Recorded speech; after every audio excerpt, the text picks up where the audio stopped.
everyone, Joe here from ActionX. Welcome to What's in the Tuber. Welcome back. If this is your 18th and final Walker Season 3 episode review, hope you're doing well. Hope you're staying safe out there in the big old world of today. Before we get started, some news.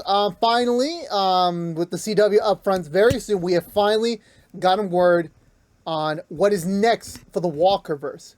So great news for this review series. Walker has been renewed for a Season 4. That is right. We will be back sometime next year with Season 4. It will be a little bit of a shorter season. They have confirmed that Season 4 Walker will only be 13 episodes long, which is, for me, I have no complaints. You know, you could still tell a great story with 13 episodes. Again, the day of, like, you need 18 to 20, 22 episodes of television. Those days are not required anymore. So I'm very happy that Walker will be returning again. However, sadly, Walker Independence has been canceled by the CW. Of course, obviously, right now, what I talked about before when we were doing the Independence reviews, there were fail-safes in place to begin conversations with other studios, with other networks, in potential to get Independence Season 2 made, just hence on a different network. So right now, it will not be the case on here. And considering the fact the majority of the other networks right now are still kind of finalizing their detail, especially CBS has already locked in their own lineup, which would be the only logistical conclusion if they were to stay on primetime. That would be the case. But we'll see. We'll see what the future holds. They just begun the conversations to move it elsewhere. However, similar to a lot of things that cause them the question, like, will even be a Walkerverse anymore, since like you have two separate shows in two separate places. We will see. We will see if it does. Otherwise, you know, as I said before, in Independence, it definitely had a very kind of like, if I have to, it's been a while since I watched Independence, so I have to really remember my thoughts here. It was a story that, you know, it got us interested. It got us, you know, what we need to know, and definitely, you know, whether or not it does get Season 2 would be up to the powers may be. And right now, it's not. But, you know, we'll see how it goes. You know, miracles always happen, but we shall see what the case might be for Independence going forward into the future. But for now, yes, Walker will return for Season 4. Also started with before we start the next Walker series, season review, episode-by-episode basis, we will begin the definitive series for Walker, going back to Season 1 before we start Season 4 in the future. But I get a distinct feeling Season 4 might be the last. It might be. Who knows? What the case of the CW is right now, I'm hearing they're only renewing a few shows this year. So they got All-American, they got Walker. There's only 3 shows left. They just canceled Winchester's and Kung Fu today, as of this recording. So there's only 3 shows left: Gotham Knights, Superman Lois, and All-American Homecoming, which I'm like, oof, that's a very discombobulated workout. But of course, obviously right now, this CW is more focused on making money rather than appeasing the fans, which is currently burning them a lot with the goodwill they used to have. So we shall see how things progress as we continue onward. But as of tonight, for the final episode of Walker Season 3 for now, this could also begin as well with the writer's strike happening right now. This could begin the longest Walker break ever, because we don't know when Season 4 would come out, because of course they can't write the show without their writers, so it's going to take a while before we get to see what Season 4 is up to stuff. But for tonight's episode, I thought it was really, really great.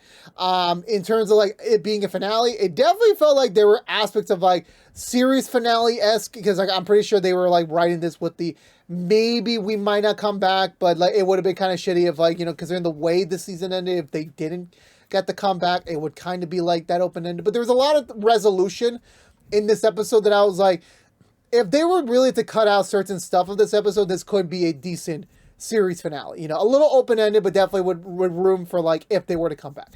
But thankfully, they made the right call today with the episode they did air.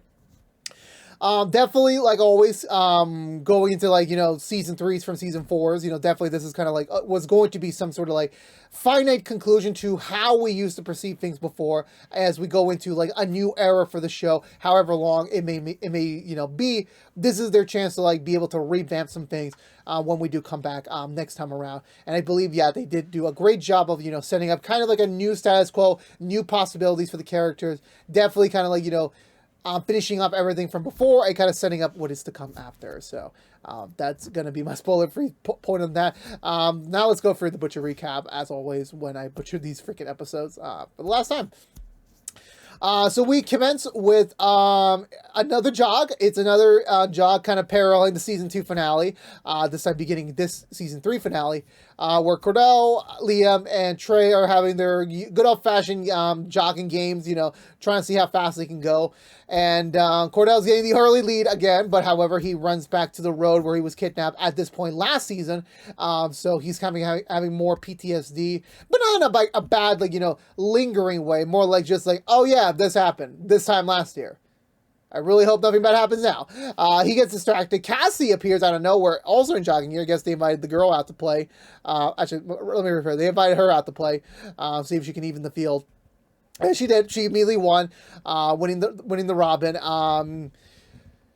Yeah, so also today's the penultimate day before Captain James's wedding, which Cordell has decided to take all the responsibility for since they volunteered Walker Ranch, so he's on head game on there. Stella comes out to tell him that, hey, we got a snafu with the seating chart, so Captain James needs you right away. So they're all getting ready for that. Everyone's kind of like now returning to the house to get ready for wedding planning. Grandma Walker stops over Trey, kind of like, asking him, hey, look, we're gonna have to address the elephant in the room here. You ain't got no date.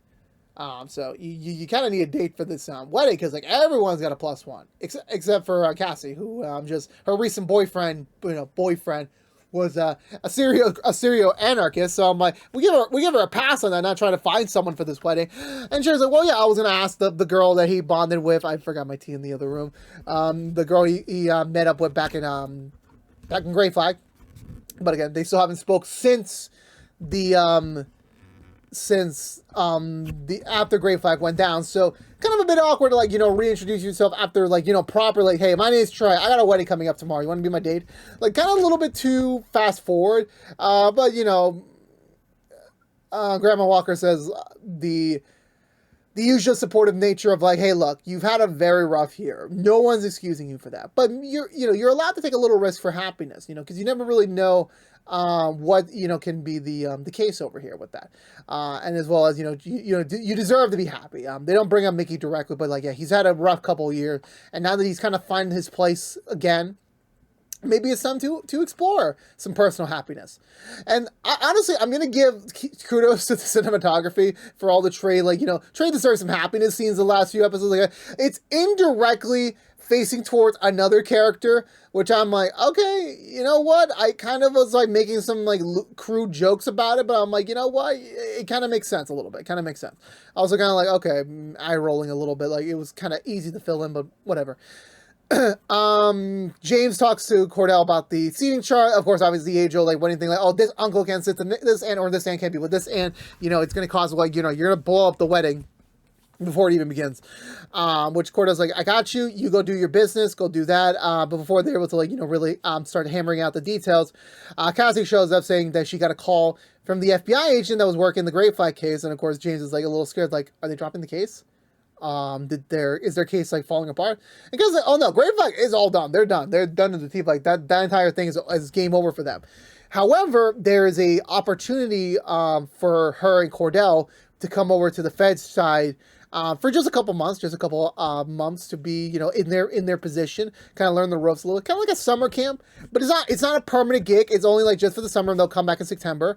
So it's obviously another crew thing, yeah, we'll have nothing to do this summer, but then when we come back to the fall, that's when things will really start picking up again, ironically.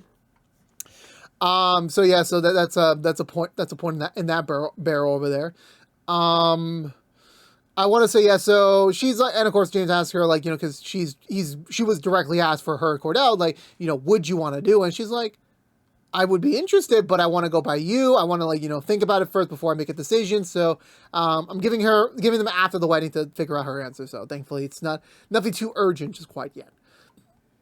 Cordell goes control freak over the seating chart, all the decorations, everything's ready to go. It's gonna be a big old outdoor wedding, and then Cassie shows up and say, "Wait a minute, it's gonna be a flash flood tomorrow." Which I'm like, damn, climate change really hitting Texas bad over there. So they're gonna have to realize okay, well, how about we just postpone it a week? And they're like, no, they're gonna be on their honeymoon. You're gonna be on your on your guys' finally honeymoon. So I'm like, no, that ain't gonna happen today. So they're trying to figure out what can they do, and Liam's like, well, this is that barn house we mainly use for storage. If we get that cleaned up in time, we could probably use it. So they have no choice. So they're like, okay, let's do it. Everyone stands. Cordell goes over to the barn house, and it's really packed to the teeth with some old equipment and, you know, some broken beams. It hasn't been used in a long while, but, like, you know, with enough teamwork, with enough handiwork, with everyone involved, even hiring some of the supporting cast members, we could probably knock this out in a day, which I'm like, damn. The things you do when you have friends and favors. So they get to work on that.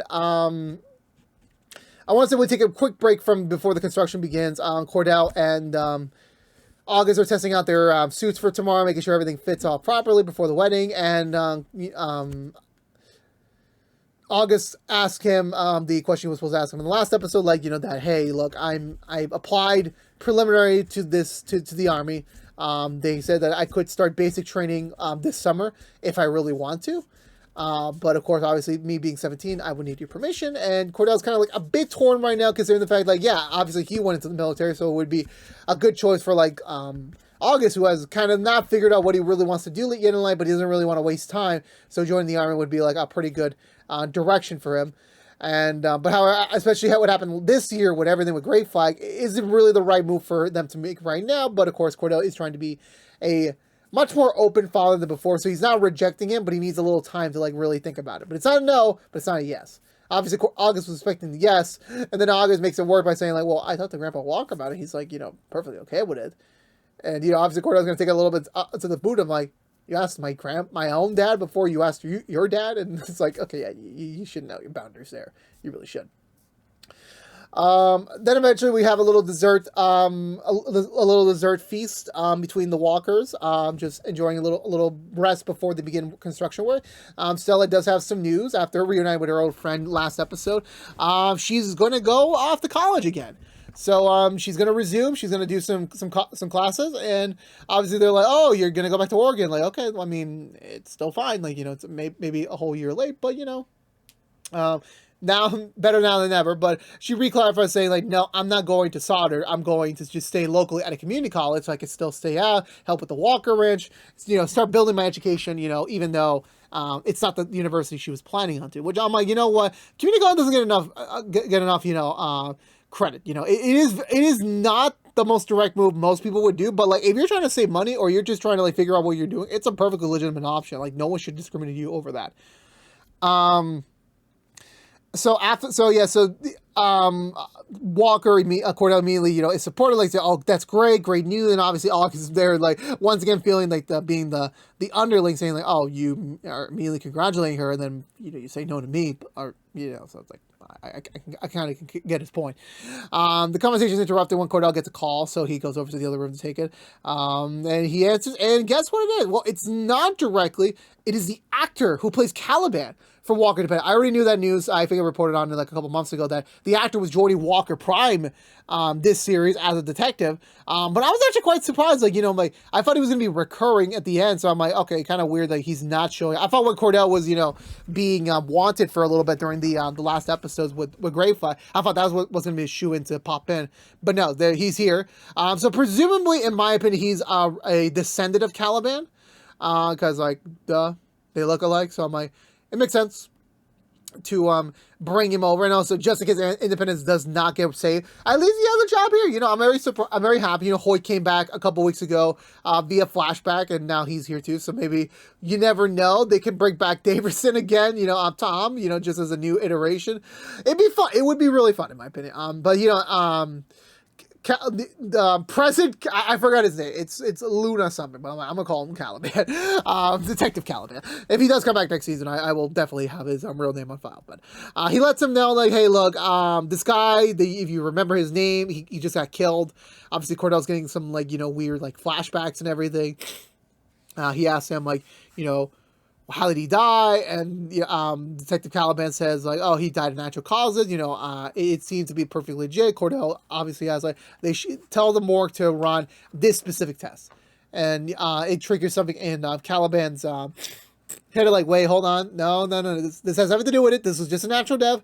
Don't worry about it. I only did this. I only even did this call for a courtesy check. I did not mean to get you involved in this. Cordell's like, okay, but like, obviously it's been a while since they caught up. Apparently the last time they really talked was before Emily died. So when, Walker told him the news, like, oh, Emily's dead. And he's like, oh, I'm sorry. Indicating there's like some really bad trauma here, but they're not really being direct with it. And I was like thinking to myself, like, is this someone we knew from the past? I'm like, oh no, I don't remember that name whatsoever. So after that point, I want to say, yeah, so he hangs up and then we cut back over to, I want to say, I'm probably missing a scene somewhere, but we're at the barn house. Everyone's working on it. Everyone's like kind of doing their thing. Trey is walking and kind of getting the news from Cassie, like she got offered this thing from the FBI. She's kind of interested in it, but like, she just made Austin her home. So I'm like, is it really the right time to leave? And of course, this is not just like, actually, no, we're not at that part yet. Never mind. But definitely, of course, like, it's a decision that's not to be tread lightly, but definitely she is considering it a lot. I want to say, meanwhile, as well as, they're figuring that, as well as, giving more seeds of, like, there's more into this this storyline than initially may conceive between these two. Obviously, Hoyt's daughter's not invited to the wedding because she's kind of relatively new, but still has a plus one. She's been helping out with the gang, so I'm like, yeah, you're definitely coming to the wedding by this point. August is still trying to use this as his cue to, like, kind of ask her out himself, but Stella's like, nah, you're too young to be doing this. You too young. Don't you be worrying about this. Don't you worry your pretty head about this. I want to say eventually Cordell heads over to damn, I forgot her name. Oh my god, it's Odette O'Toole's character. Jerry's house to help with the seed planting, but even though Jerry says, like, I'm not a seed planting expert, but I'll gladly help you. And she's noticing Cordell's feeling a little distant, and, obviously Cordell wants to tell her what's really going on with that whole, blast from the past thing, but Jerry just assumes that, oh, you're still traumatized over Gray Flag, and that's totally fine. You literally took down an entire anarchist group this year. So I'm like, it's totally fine that you don't feel 100% well because you just gone through that. Obviously Cordell doesn't deny it, but like he does want to tell her what's going on, but like, they're just trying to keep it suited, keep it fresh for the big day. It's not about him, it's about, James and Kelly's happiness this time around. So let's not worry too much about that. Let's not worry about that. We got to the next day already immediately. No wedding, no pre-wedding drama. Like, we're just straight to the wedding. Everyone's ready to go. Eventually Kelly walks in. Obviously it's the traditional, the bride takes the breath away. Everyone's happy. It's a big day. Also, surprisingly, that Jerry is the maid of honor. I was honestly considering that a lot of other people would be the maid of honor. But I guess, it's a TV show. So I'm like, yeah, you kind of want to have your existing cast be filling the important seats, mind you. So yeah, so they're about to do that, and I want to say what happens after that. Yeah, so it begins. Cordell goes around and immediately, like, I'm not really the best man, but this is kind of like my best man spiel. And like James is like, okay, dude, you can cut off, or we want to cut off. Like, so our second wedding, we don't really need to go for this almost all the rigmarole again. So they go to the usual, even adding their own little cue of like, do you want to do this again? Do you want to marry each other again? And they was like, yes, again. And I'm like, I'm happy. Let them happy. But however, the music starts playing early, which I'm like, well, it's not time for the party yet. So I'm like, what's going on? Apparently Cassie's going to sing us a number, which I'm like, I completely forgot Cassie sings. I completely forgot. That was last year. And I'm like, I completely forgot about that, ordeal one way or another. Cassie starts singing. It's really cool. Even Kelly, chimes in. This is apparently, it's probably an important song from Kelly and James's past when they were together the last time. Everyone, especially Trey, is really into the song. Everyone's happy. Everyone's like dancing to the beat. Everyone's really, really happy going on right now. And they're just enjoying their time together. After that, we cut to the actual party where like they're doing Love Train, or I think they're doing Love Train. They're doing something like that. And almost every one of the Walker cast like shows up and does a song with their partners or like partners, which I'm like, very interesting. Also they cut short when it was Cordell and Jerry's turn, like still teasing a little bit, everyone's having fun. Cordell pulls aside James a little bit when they're like, kind of looking back on the wedding already, like, like how far they come, like how, even Cordell asked him like, how did you know that, Kelly, going back to Kelly was like the right move for you? And he was like, it wasn't, that wasn't the plan. But after I got shot last year, I was like, and Kelly was the first person by myself. I'm like, I knew I can't be away from this woman. I can't, I have to be next to her all my life. So that works out. Then Cordell brings up the troubling thing. I'm like, hey, look, I had a call from Detective Caliban, or Detective Luna, as they'll call it. He was letting me know that this guy that we protected is dead, and I asked him to do a test for this specific drug. Obviously, even you can tell the look in James's face. I'm like, no, not here, not now. We can't. Like that was the reason why my wedding fell apart. My first marriage fell apart. Like we are not doing this again. And of course, like it's not confirmed. It's just like we're just covering our bases. It may not even be the same dude, but we just gotta make certain that it's not the same guy. Obviously, they immediately like kind of like calm down a little bit, go back to the wedding, just like okay, let's just enjoy each other's time. Let's enjoy our time right now. So they go back to the wedding properly, but of course, obviously, it's still in the back of their mind, like, yeah, this guy could be back, but we don't know who this guy is. But we'll know eventually. We'll know eventually. Cordell eventually starts dancing with Jerry. Obviously they're having like rekindling their romance, especially like we've been getting a lot of shots with Cordell and Jerry lately this episode, which I'm like, yeah, Cordell's definitely still interested in her, but like obviously this season was like very distracting for him for many reasons. So they're dancing, they're enjoying each other. It's like like kind of like they're immediately going into like the old banter, like being friends, but also like kind of like on the flirty nature. So it's very nice for them to enjoy. Cordell was about to ask her like if you want to go out with me again, and then like for some reason, good old Cassie starting up the love train, the actual love train, which I'm like this is great. This is a great wedding party. The wedding's kind of calming down a little bit. There's going to be an after party at the side stool, which most people are going to. Cassie and Trey attempt to grab a walk, but like, no, we're getting ready to leave. We're gonna as soon as the bride and groom are out the door, we're literally right behind them. We're gonna go to Tuscany. We ain't gonna miss that opportunity again. So this is gonna happen. So thank you guys a lot, but just be responsible. Be responsible. So it gives Trey and Cassie a moment to like be together and like kind of reflect again on like everything. Even Cassie admits like she's kind of not just considering the FBI thing as more like a summer thing, but like maybe a more consistent thing. But she's not really like trying to think about that too much. She's just trying to like keep an open mind about it. And Trey admits to her like, hey, the only reason why I kind of felt more at home here than recently was because of you. And Cassie returns the sentiment, which I'm like, okay, we're gonna take a pause here. We're gonna take a pause. Like, is it a little cliche that Trey goes after Mickey's replacement? Is it a little cliche? Honestly, I do. Because I knew Cordell and Cassie were never going to get together. I knew that from a fact. Because you sometimes, like, it's not your exact equal that's going to be the one you're going to be with. Sometimes your exact opposite. Sometimes it has someone that has similar energy to you. Or someone that is exactly equal to you. You never really know. And, like, another Cordell being one another Cordell is, like, maybe not the best move for Cordell himself. So I knew that wasn't going to happen. And maybe I really thought that Cassie and James could be a thing. And then James went back up to Kelly, which I'm like, okay, if y'all want to give each other new romances, I'm like, okay, pair each other up. But for me, it is genuine. Like, the only advantage this has over Trey and Mickey was that, okay, we saw Trey and Mickey on screen building their romance from the get-go, but they already were in the romance zone.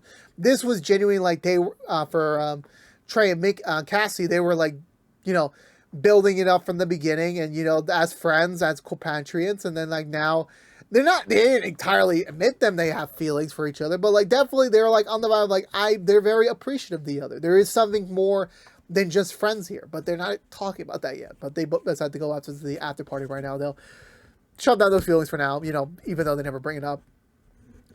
Yeah, so the wedding starts winding down. Everyone's kind of like going back to the house to kind of like get ready for the after party.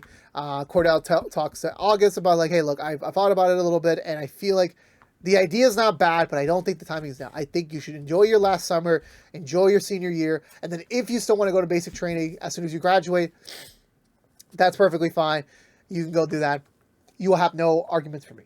And August is like very neutral about it. He's not against the idea. He's not against what his dad said, but he's happy. But he's fine with it. It's not a no, but it's not a yes. So I'm like, you kind of have to leave it. The victory's there.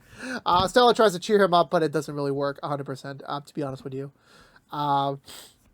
Yeah, so from that point, I want to say, actually, no, not yet. So once everyone starts, like, queuing up for James and Kelly to leave, everyone's doing, like, a big dramatic, line up to, like, welcome them, out of the house, welcome them back into, like, being married and everything. And then meanwhile, back at an undisclosed house, an intruder enters and, like, starts ripping up the place for some reason. I really don't know why. And starts tearing apart the place while everything's happening, which I'm still very much confused of what the hell is going on. I'm really still confused, you know, because at the cold open at the beginning, it was like the guy, this intruder, now presumably, you know, bleeding out. We don't really know the context of it. So yeah, so on the scene, James and Kelly leave. Grandma Walker leave as well. So they're all gone. They're all gone for the summer, or at least they're gone for a week. Then I want to say we cut back to Stella and Hoyt's daughter, who are heading back to Jerry's place to go just, you know, get undressed, kind of like, you know, get ready for the after party, just enjoy each other's company. But they know it's like, you know, the hassle wreck. They know everything's wrong, but they do hear the guy's still there.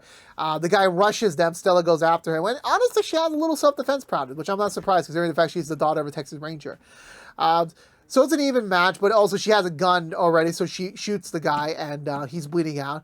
They take off the guy's mask. It's the same teenager from the party from last episode. So now they figure out what the hell's going on. Cassie wants to call not Cassie, Stella wants to call the cops to call the ambulance over, but Hoyt's daughter's like more concerned because, like, again, she's not been like perfectly legit with the law, as well as the other factor being that, you know, if this guy talks, he's going to admit that, oh, they were at this party, this college party, they were underage drinking. Like, again, that's not what they need right now. So, and even though, like, yeah, Stella's right, this is self-defense, they'll definitely write that off. It isn't, like, still a good look for them. So they're trying to figure out their options here right now.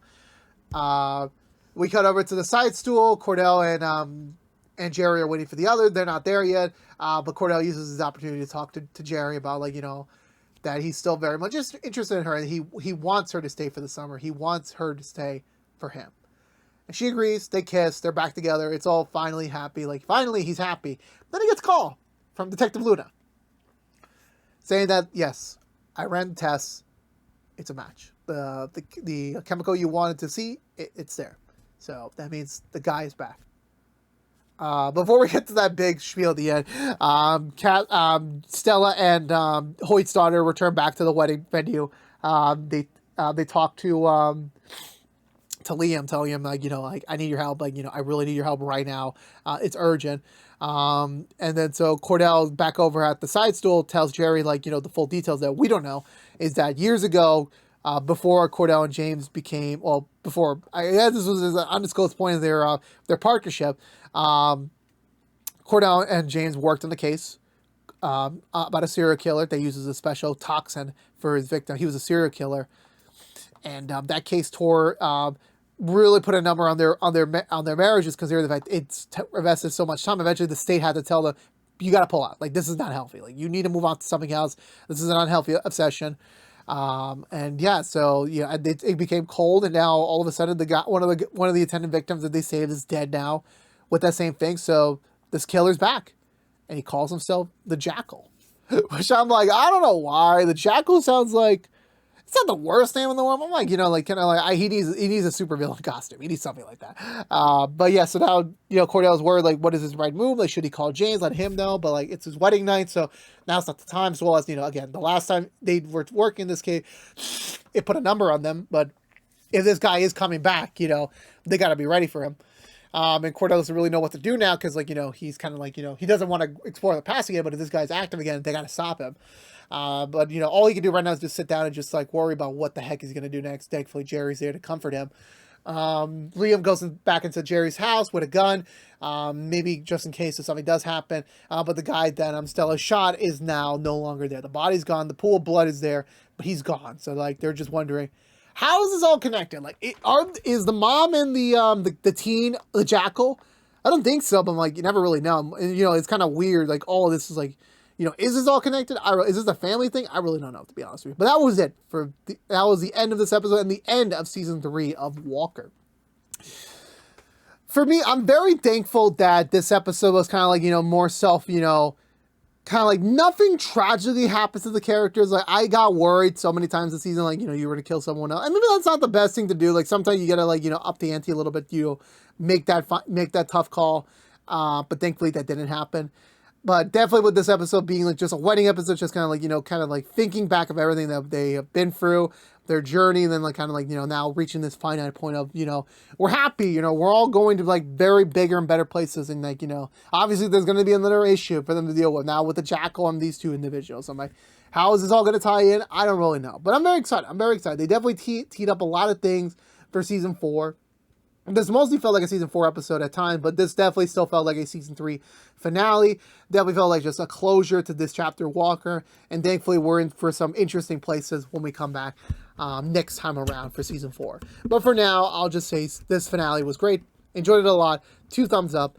Let me know in the comments below what you think of this week's finale of Walker. Let's have a conversation down below. But I believe it's going to do it for me today, everyone. So if you're unaware, this has been What to Do from Action, having reviewed every episode in the 3rd season of Walker.